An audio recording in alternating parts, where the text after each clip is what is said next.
घटना रेडिट पर लिख रहा हूँ। वैसे आप में से 90% लोग इसे फिक्शनल या मनगढ़ंत कहानी समझकर स्किप कर देंगे।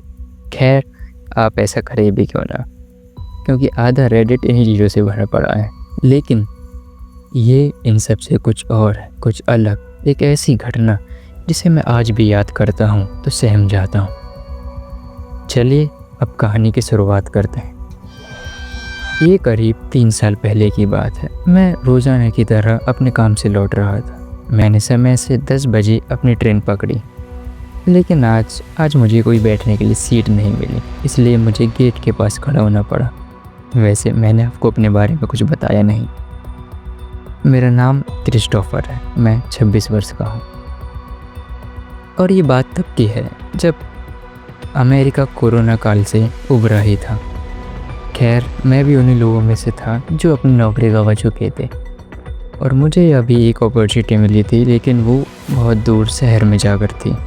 और इस जॉब के लिए मुझे बहुत लंबा सफ़र तय करना पड़ता था, इसलिए मुझे सुबह 6 बजे निकलना होता और रात को 10 बजे मैं उधर से घर आने के लिए ट्रेन पकड़ता।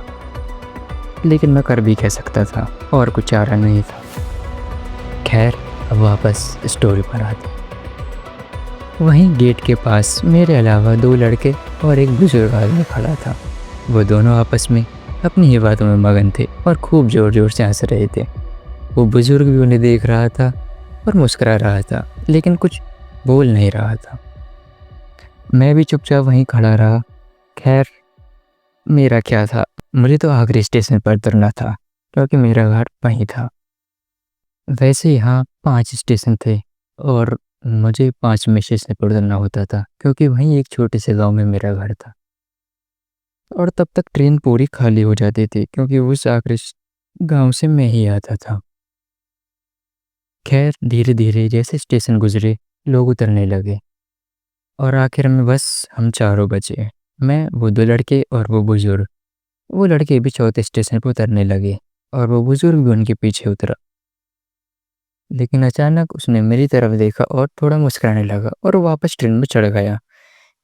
मैं अपने गानों में मगन हो गया। मैंने अपने ईयरफोन लगाए और गाने सुनने लगा। लेकिन वो बुजुर्ग एकटक मुझे देखता रहा। न मुंह पे का चेहरा, बिल्कुल इमोशनलेस था। वो बस मुझे देखे जा रहा था। खैर, थोड़ी देर बाद ट्रेन रुकी और हम आखिरी स्टेशन पर पहुंच गए। जैसे ही मैं उतरा, वो बुजुर्ग भी मेरे पीछे उतरने लगा। मैं थोड़ा घबराया। थोड़ा मैंने पीछे मुड़कर देखा तो वो मेरे पीछे ही आ रहा था। खैर, मैंने अपने चलने की रफ्तार थोड़ी बढ़ाई और वो भी मेरे पीछे पीछे जल्दी जल्दी आने लगा। लेकिन शायद उसे चलने में कुछ दिक्कत थी। वो एक पैर से ठीक से नहीं चल पा रहा था। शायद इसीलिए मैं उससे थोड़ा आगे निकल गया। लेकिन फिर भी वो कैसे न कैसे ही मेरे पीछे आता रहा। थोड़ी देर बाद मैं अपने घर पहुंचा, लेकिन मैं सीधे अपने घर में नहीं घुसा। अपने घर के पीछे झाड़ियों में जाकर छिप गया। वो बुजुर्ग भी थोड़ी देर बाद आया और मैं उसे छिपकर देखने लगा। वो मुझे वहाँ तलाश रहा था। आसपास देखा, थोड़ी देर बाद फिर वो चला गया। अगले दिन बिना कुछ देरी किए मैंने तुरंत पुलिस स्टेशन में जाकर इस चीज़ की रिपोर्ट दर्ज कराई। लेकिन इस सबसे ज़्यादा चौंकाने वाली बात ये थी, तब मैं अगले दिन जॉब से लौट रहा था। मैंने उन्हीं लड़कों से पूछा कि वो बुजुर्ग कौन था, क्या तुम उसे जानते थे? ना, लेकिन उन्होंने मना कर दिया। उन्होंने कहा कि वहाँ कोई बुजुर्ग था ही नहीं। वैसे आपको क्या लगता है कि वो कौन था? वेल, ये थी एक मेरी छोटी सी कोशिश कि मैं आपको कुछ ऐसी सच्ची कहानियाँ सुना सकूं।